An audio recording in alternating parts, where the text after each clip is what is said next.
గజం కేవలం 13,500 రూపాయలకి హైదరాబాద్ కి చేరువలో మీ సొంతింటి కలను నిజం చేసుకోండి శ్రీ వాసవి ప్రాజెక్ట్స్ తో. వివరాలకు ఈ నెంబర్లకు కాల్ చేయండి.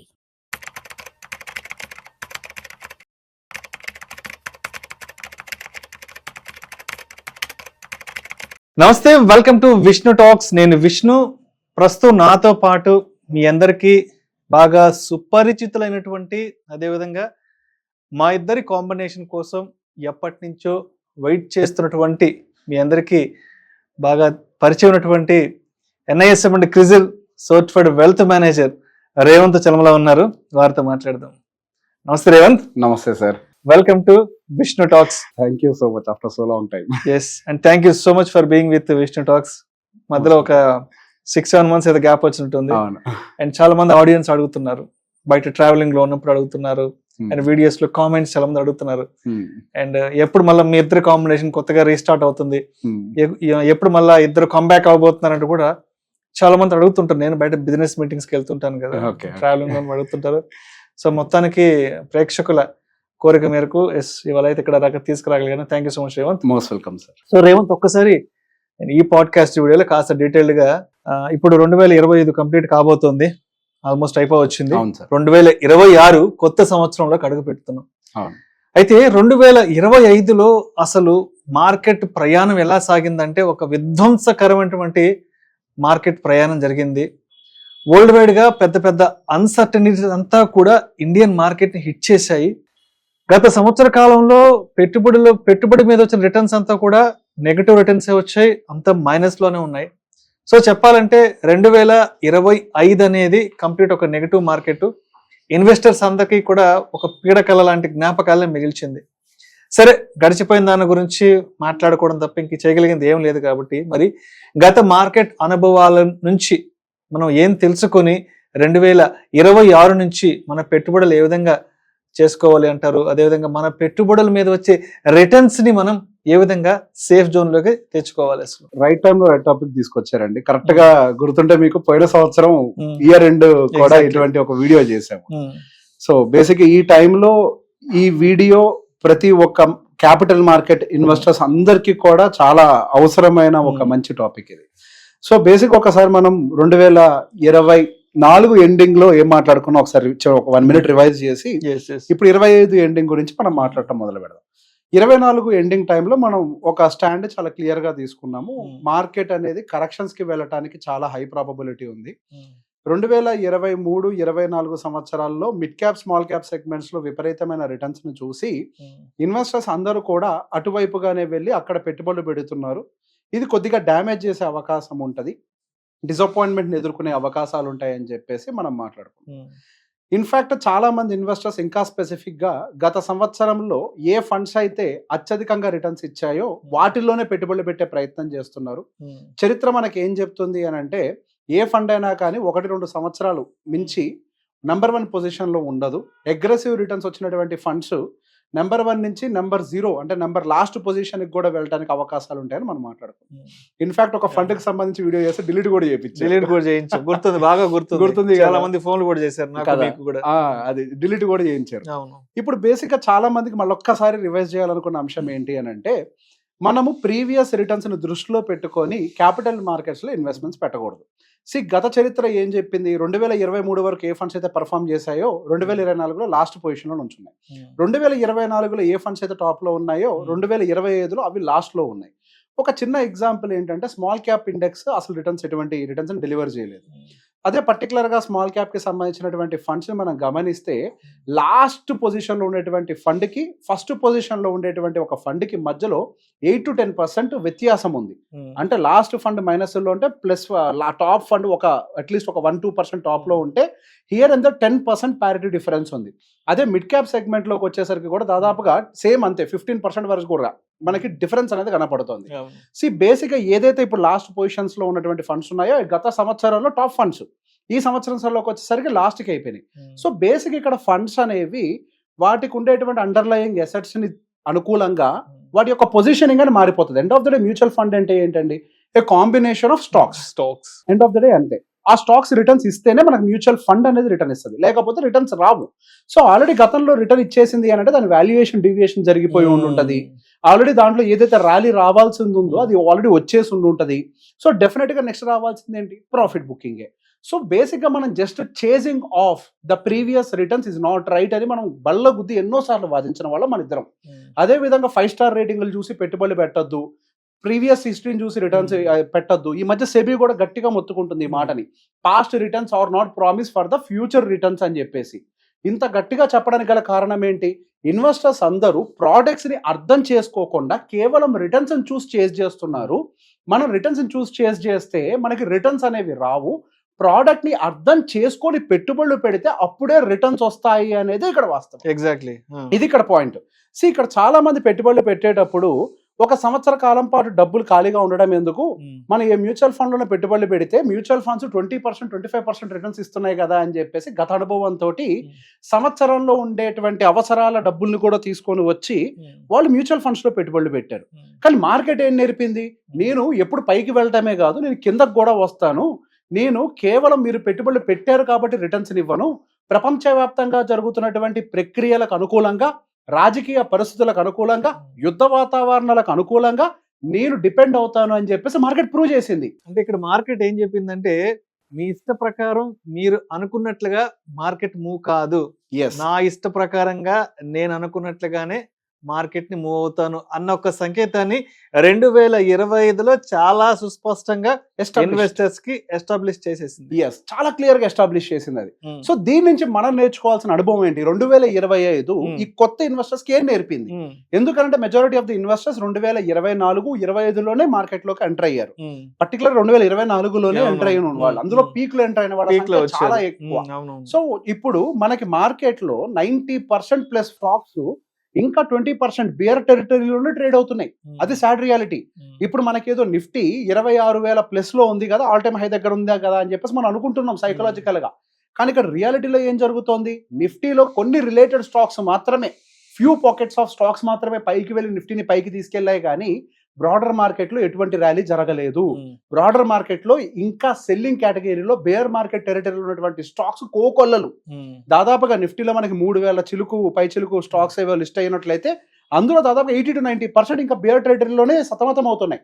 సో బేసిక్ అందుకే ఎప్పుడైనా మ్యూచువల్ ఫండ్స్ లో పెట్టుబడులు పెట్టేటప్పుడు ఫస్ట్ మనం ఒక బేసిక్ అనాలిసిస్ చేయాలి. నేను తీసుకొచ్చేటువంటి ఈ డబ్బులు ఈ మార్కెట్ లోకి ఏ పర్పస్ తో తీసుకొని వస్తున్నాను. ఇక్కడ ఏమవుతుంది, మనకి క్లియర్ గా పర్పస్ ఎస్టాబ్లిష్మెంట్ జరిగిపోతుంది. నేను ఒక 5 సంవత్సరాల తర్వాత లేదా 10 సంవత్సరాల తర్వాత నా పిల్లల చదువుల కోసం తీసుకొచ్చే డబ్బులా, లేకపోతే ఒక సంవత్సరం తర్వాత నా పిల్లోడి ఫీజులు కట్టడానికి కోసం తీసుకొచ్చే డబ్బులా, లేకపోతే ఫంక్షన్ల కోసం తీసుకొచ్చే డబ్బులా, లేకపోతే నేను ఒక 15 సంవత్సరాల తర్వాత రిటైర్ అవ్వడం కోసం తీసుకొచ్చేటువంటి డబ్బులా. సో ఒక క్లియర్ ఎస్టాబ్లిష్మెంట్ ఉండాలి. ఇప్పుడు మనం ఒక రియల్ ఎస్టేట్ లో ఒక ఐటమ్ కొనేటప్పుడు, అంటే ఒక భూమి కొనేటప్పుడు మనకు ఒక ఎస్టాబ్లిష్మెంట్ ఉంటుంది. ఇది నా పిల్లల భవిష్యత్తు కోసం, రేపు వాళ్ళకి ఎప్పుడైనా అవసరమైతే అమ్మేసైనా వాళ్ళని చదివిస్తాను, సెటిల్ చేస్తాను అని ఒక భవిష్యత్తు కోసం అని చెప్పి ఒక క్లియర్ ఎస్టాబ్లిష్మెంట్ ఎట్లయితే పెట్టుకుంటారో మ్యూచువల్ ఫండ్స్ లోకి వచ్చేటప్పుడు కూడా ఆ క్లియర్ ఎస్టాబ్లిష్మెంట్ అనేది చాలా అవసరం. ఆ ఎస్టాబ్లిష్మెంట్ మైండ్ లో పెట్టుకున్నప్పుడు మనకు ఒక టైం టెన్యూర్ ఎస్టాబ్లిష్ అవుతుంది. 5, 10, 15, 20 సంవత్సరాల అనేది.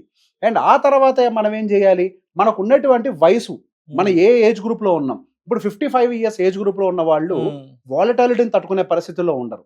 సహజంగానే వాళ్ళకి మైండ్ లోకి ఇన్సెక్యూరిటీ కానీ ఇవన్నీ ఎంటర్ అయిపోయి ఉంటాయి, భయము, ఆందోళన అన్నీ వస్తాయి. సో వయసుకు తగ్గట్టుగా కూడా 25 సంవత్సరాల కుర్రాడికి ఒక రకమైన పరిస్థితులు ఉంటాయి, 35, 45, 55. సో నెక్స్ట్ ఏంటి, ఏజ్ గ్రూప్ ఎస్టాబ్లిష్మెంట్ జరగాలి. మీ ఏజ్ గ్రూప్ ప్రకారం ఎందుకు ఎస్టాబ్లిష్ చేయాలి అంటే మీ అవసరాలు మీ వయసుకు తగ్గట్టుగా వస్తాయి. 25 సంవత్సరాల కుర్రాడికి నెక్స్ట్ వచ్చే టార్గెట్స్ ఏముంటాయి, పెళ్లి, పిల్లలు, ఒక కారు.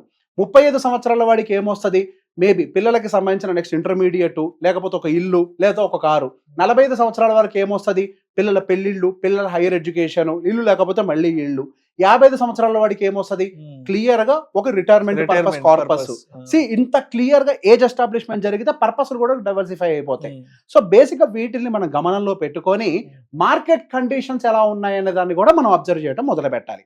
మార్కెట్ కండిషన్స్ లో వాలటిలిటీ క్రియేట్ అవ్వడానికి ఏమన్నా పరిస్థితులు కనపడుతున్నాయా, టారిఫ్ రిలేటెడ్ పరిస్థితులు మనం ఊహించామా, ఎవరికైనా తెలుసా టారిఫ్ రిలేటెడ్ అన్సర్టనిటీస్ వస్తాయని, ఇండియా పాకిస్తాన్ కి మధ్యలో ఇటువంటి ఒక సిచ్యువేషన్ క్రియేట్ అవుతుందని మనకు తెలుసా. సో ఎటువంటి ఇవన్నీ కూడా మనకు తెలియదు. సో మార్కెట్ లో వాలటాలిటీ కూడా ఉంటది కాబట్టి నేను 1-2 సంవత్సరాలు లేదా 3 సంవత్సరాల్లో వచ్చేటువంటి వాలటాలిటీకి పెద్దగా రియాక్ట్ అవ్వడం మెంటల్ గా మనం ఎస్టాబ్లిష్ చేసుకోవాలి. నేను రియాక్ట్ అవ్వను. మార్కెట్లో వోలటాలిటీ అనేది సహజం. వోలటాలిటీ అనేది మార్కెట్లోనే కాదు, మనకి తెలియదు కాబట్టి మనం ఎంతసేపటికి ఇప్పటి వరకు చూసిన వాటిలో రిటర్న్సే చూసాము, మనం రిటర్న్స్ వస్తాయనే అనుకుంటున్నాము. కానీ నిజ జీవితంలో, మనిషి జీవితంలో ఎట్లయితే వోలటాలిటీస్ ఉంటాయో, రియల్ ఎస్టేట్లో కూడా కొన్ని సందర్భాల్లో భూమి అమ్మకానికి కూడా లేని పరిస్థితులకు ఎట్లా నెట్టబడుతుందో, అటువంటి పరిస్థితులు మనకి స్టాక్ మార్కెట్లో ఇంకెక్కువగా కూడా ఉంటాయి అన్న విషయాన్ని మనం మెంటల్గా ప్రిపేర్ అవ్వాలి. అప్పుడే మనము పిక్కింగ్ అప్ ద ఫండ్ అనేది కరెక్ట్గా చేయగలుగుతాం. మనకి స్టాక్ మార్కెట్లో అంటే మ్యూచువల్ ఫండ్స్లో 50+ కేటగిరీస్ ఉన్నాయండి. దాదాపుగా 2500, 3000 ఫండ్స్ మనకి మార్కెట్లో లిస్ట్ అయ్యి ఉన్నాయి. 50 ఏఎంసీలు మార్కెట్లోకి వచ్చాయి, మరికొన్ని ఏఎంసీలు మార్కెట్లోకి రాకపోతున్నాయి. 2030 కల్లా 100కు పై చిలుకు మనకి ఏఎంసీలు మార్కెట్లో ఎస్టాబ్లిష్ కాబోతున్నాయి. ఎన్నో ఫండ్స్ మార్కెట్లోకి వస్తున్నాయి. So based on hour situation, మనకు ఉండేటువంటి టార్గెట్ టైం ఫ్రేమ్, వీటన్నిటిని దృష్టిలో పెట్టుకొని ఏ రకమైన ఫండ్ని గనక నేను సెలెక్ట్ చేసినట్లయితే నా గోల్ డిస్టర్బ్ కాకుండా ఉంటుంది అనేది మనకు క్లారిటీ ఉంటుంది. మనం పెట్టే ప్రతి ఒక్క రూపాయి మన జీవిత అవసరాలకి ముడిపడి ఉంటుంది. మనం అనుకుంటాం వెల్త్ క్రియేషన్ అని ఒక పెద్ద వర్డ్ని. ఎవరు చెప్పాడండి వెల్త్ క్రియేషన్ అనేది? ఎక్కడ ఉందండి వెల్త్ క్రియేషన్? అసలు ఒక మనిషి వెల్త్ క్రియేషన్ దాకా జర్నీ చేయాలి అని అంటే, ఒక మనిషి ఆయన మధ్యలో జీవితంలో ఉండేటువంటి ఎన్నో బాధ్యతలన్నిటిని నిర్వహించుకొని దానికి కావాల్సిన ఖర్చుల్ని పెట్టి ఆ తర్వాత గుప్పెడు ఏదైనా మిగిలితే దాన్ని వెల్త్ అని ప్రకటించుకోవాలి. ఎక్కడో ఉన్న చివరదాన్ని తీసుకొచ్చి ఫ్రంట్ లైన్లో పెడతారే, ఎక్కడ వెల్త్ క్రియేషన్లు అండి? మనం ప్లాన్ చేయాల్సింది ఏంటి? మన బాధ్యతలు. ఫైనాన్షియల్ గోల్స్ అని అంటారు. అసలు గోల్ అనే వర్డ్ వాడితే మీకు అసలు దాని యొక్క డెప్త్ తెలియదు. అది గోల్ కాదు, అది బాధ్యతలు. ఇప్పుడు పిల్లల ఎడ్యుకేషన్ గోలా? బాధ్యత. పిల్లల పెళ్లిళ్ళు గోలా? ఒక బాధ్యత. మీ రిటైర్మెంట్ ఒక గోలా? ఒక బాధ్యత. ఇవన్నీ బాధ్యతలు కదా. మరి బాధ్యతకు తగ్గట్టు కదా మనం క్రియేట్ చేయాల్సింది ఫండ్ ప్లానింగ్ ని. అవన్నీ చూడకుండా నేను రీసెంట్ గా గతంలో కూడా మనం మాట్లాడుకున్నాం, మ్యూచువల్ ఫండ్స్ లో పెట్టుబడి పెట్టడానికి కొంతమంది క్లయింట్స్ ఫోన్ చేసి, సార్ మీరు ఎంత రిటర్న్స్ ఇస్తారని అడుగుతారు. నేను షాక్ అయ్యి సర్ప్రైజ్ అయ్యి చూస్తూ ఉంటా. నేను ఎంత రిటర్న్స్ ఇస్తానా? నేనా మార్కెట్ ని డ్రైవ్ చేసేది? సార్ 12 to 15 ఎక్స్పెక్ట్ చేయడం అనేది డీసెంట్ సార్ అని అంటే, అదేంటంటే ₹2 వడ్డీ వస్తుందంట కదా అంటే, ఇది వడ్డీ వ్యాపారమా? ఇది వడ్డీ వ్యాపారం కాదు కదా. ₹2 వడ్డీ ఏంటి, ₹3 వడ్డీలు ఏంటి, ₹1 వడ్డీలు ఏంటి, అసలు వడ్డీ లెక్కలేంటి ఇందులోకి వచ్చాక? మనం ఇక్కడ పెట్టుబడి పెట్టేది ఏంటి? ఇండియన్ గ్రోత్ స్టోరీ మీద. మనం పెట్టుబడి పెట్టే దాని మీద, ఎకానమీ గ్రోత్ స్టోరీలో మన పార్టిసిపేషన్ ఉండాలి. ఎగ్జాక్ట్లీ. మరి అది అవసరం లేదంటే ఖచ్చితంగా అవసరం. ఒకవేళ మనం ఇండియన్ గ్రోత్ స్టోరీలో పార్టిసిపేట్ చేయకుండా మనకు తెలిసిన ట్రెడిషనల్ మెథడ్స్, ఆ ఎఫ్డీలో వాటిల్లో పెట్టుబడులు, పీపీఎఫ్లో పెట్టుబడులు, ఈపీఎఫ్లో పెట్టుబడులు పెట్టుకుంటూ వెళ్తే జరిగే నష్టం చాలా తీవ్రంగా ఉంటుంది. ఆ సుకన్య సమృద్ధి యోజన నేను వద్దనట్లేదు, కానీ దాంట్లో ఎంత భాగం ఉండాలి అంతే ఉండాలి. దాని భాగం మనం నిర్ణయించాలి. ఎంత భాగం పెట్టాలో అంత భాగం మన పీపీఎఫ్లు, ఎన్పీఎఫ్లు, సుకన్య సమృద్ధి యోజనాలు, లేకపోతే లైఫ్ కమ్ సేవింగ్స్ ఇన్సూరెన్స్ పాలసీలో ఒక చిన్న భాగాన్ని దానికోసం డెడికేట్ చేసిన తర్వాత ఇండియన్ గ్రోత్ స్టోరీలో మనం పార్టిసిపేట్ చేయాలి. ఎందుకు పార్టిసిపేట్ చేయాలి ఇండియన్ గ్రోత్ స్టోరీలో? మీరు పార్టిసిపేట్ చేయకపోతే నాకేమైనా అవుద్దా అని అంటే, ఖచ్చితంగా మీరు మీ జీవితంలో ఎంతో కోల్పోతారు. మీరు మీ పిల్లవాడిని హైదరాబాద్లో నంబర్ 1 కాలేజ్లో చదివించే పరిస్థితిలో మీరు ఉండేవాళ్ళు కరెక్ట్ గా పార్టిసిపేట్ అయ్యి ఉండుంటే. కానీ మీరు రాంగ్ మెథడ్ లో గనక వెళ్ళినట్లయితే మీరు ఆ టాప్ కాలేజ్ కాదు, బేస్ లెవెల్ కాలేజ్లో ఎఫర్ట్ చేయడానికి కూడా కష్టపడతారు. ఏంటి తేడా? రిటర్న్స్ అనేది ఇక్కడ ఒకటే ఎజెండా కాదు. ఇక్కడ మనకి మార్కెట్ ఎంతతో పెరుగుతోంది, స్టాక్ మార్కెట్ అనట్లేదు నేను, ఎడ్యుకేషన్ ఎంతతో పెరుగుతోంది, మెడికల్ ఎంతతో ఖర్చులు పెరుగుతున్నాయి, మన లివింగ్ స్టైల్ కానీ ఇది మన ఖర్చులు కానీ ఎంతతో పెరుగుతున్నాయి, ఇది కదా నిర్ణయించాల్సింది. దానికి ఒక సింపుల్ పారామీటర్ ఎప్పుడు చెప్పేది నేను, భారతదేశం ఇన్ఫ్లేషన్ 6% అని మాట్లాడాను సార్. రీసెంట్ గా తగ్గింది కదా, స్టాండర్డ్ కాదు, 6% అని అనుకుందాం. యావరేజ్ గా మనకు వచ్చేది ఇండియన్ జీడిపి ఒక 6% అనుకుందాం. 8 వస్తుంది, 8 అనుకోవద్దు, 6 అనుకుందాం. ఇన్ఫ్లేషన్ 6%, గ్రోత్ 6%, రెండు కలిపితే ఎంత? 12%. మరి మనకి రిటర్న్స్ అనేవి దేనికంటే ఎక్కువ ఉండాలి? భారతదేశం అనేది బ్రాడర్ పిక్చర్, మనం ఇండివిజువల్, మనం ఇంకొక బెటర్ గా చేయగలుగుతాం. బ్రాడర్ గా పెద్ద రైలు గుంజడం కష్టం, కానీ మన చిన్న బండిని గుంజడం పెద్ద కష్టం కాదు కరెక్ట్ గా ప్లాన్ చేస్తే. మన రిటర్న్స్ ఎంత ఉండాలి? దానికంటే అట్లీస్ట్ +2 ఉండాలా? +2 ఉంటే ట్యాక్స్లు అన్ని పోను, ఇండియాతో ఈక్వల్ అవుతాం. మరి భారతదేశం ఏమో 12% గ్రో అవుతుంటే నా జీవితం ఏమో 7% గ్రో అయినా చాలు అనాలంటే ఇది విజ్ఞానమా, లేకపోతే అమాయకత్వమా, లేకపోతే మూర్ఖత్వమా?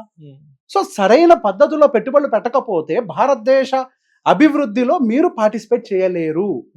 సో బేసిక్ ఇక్కడి నుంచి మనం ఈ 2025 లెసన్ నుంచి మనం ఏం నేర్చుకోవాలి అని అంటే, రూల్ నెంబర్ 1, డోంట్ చేస్ ద పాస్ట్ రిటర్న్స్, డోంట్ చేస్ దిస్ 5-star రేటింగ్స్.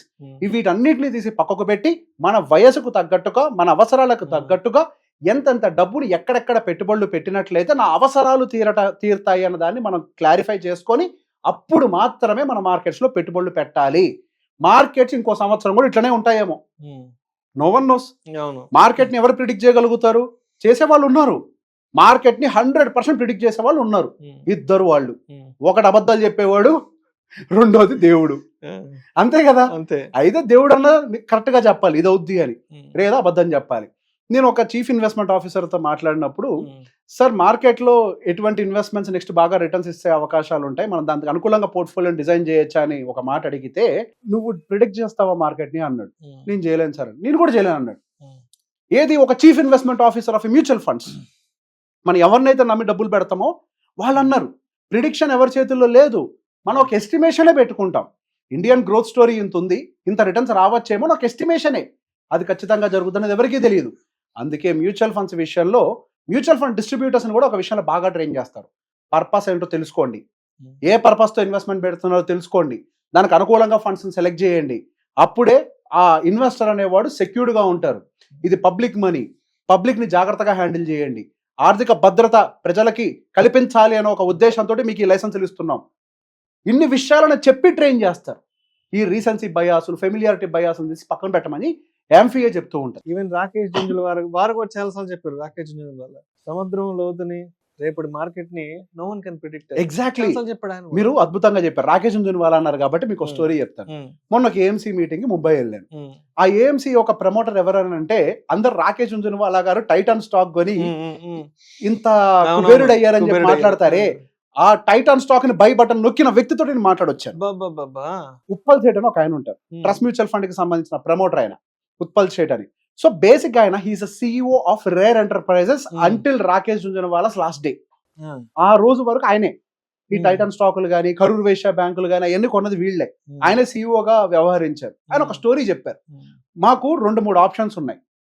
బేసిక్ గా ఒకనొక టైంలో 15 సంవత్సరాల క్రితం బ్యాంకింగ్ బయింగ్ చేయాలనుకున్నప్పుడు మేము HDFC బ్యాంక్ బై చేయాలా, కరూర్ వైశ్య బ్యాంక్ బై చేయాలని ఒక నిర్ణయం తీసుకోవాలి. ఆ టైంలో మేము HDFC బ్యాంక్ కాకుండా కరూర్ వైశ్య బ్యాంక్ ను ఆప్ చేసుకున్నాం. మాకు రివర్స్ లో ఏం జరిగింది అని అంటే, ఆ 15 సంవత్సరాల టైం ఫ్రేమ్ లో ఫస్ట్ 10 years లో HDFC బ్యాంక్ పిచ్చి పెట్టినట్టు పెరిగింది, వేరస్ కరూర్ వైశ్య బ్యాంక్ రిటర్న్స్ ఇవ్వలేదు. కానీ ఆ తర్వాత 5 years నుంచి, అంటే లాస్ట్ 5 సంవత్సరాలు HDFC బ్యాంక్ రిటర్న్ ఇవ్వలేదు, కరూర్ వైశ్య బ్యాంక్ పిచ్చి పట్టినట్టు రిటర్న్ ఇచ్చింది.